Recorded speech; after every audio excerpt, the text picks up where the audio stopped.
Cari fratelli e sorelle, in questo 40° anniversario dei concerti della Caritas Slovena Klik Dobrote, io voglio salutarvi e ringrazio tanto questa attività culturale che voi fate per la Caritas.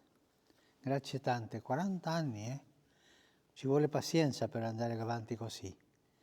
Prego per voi e vi auguro un buon concerto, che il Klik Dobrote di quest'anno sia un passo avanti e anche un passo in avanti per l'unità della Chiesa e del vostro popolo.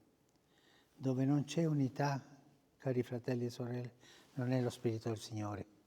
Il Signore sempre cerca l'unità, quale non vuol dire uniformità, no? Ognuno ha le proprie qualità, il proprio carisma, la propria personalità, ma sempre in unità, con lo spirito di unità.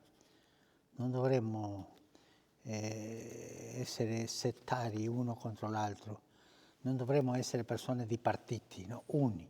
Vi auguro il meglio, che questo concerto sia proprio l'armonia della unità fra voi. Che il Signore vi benedica e pregate per me.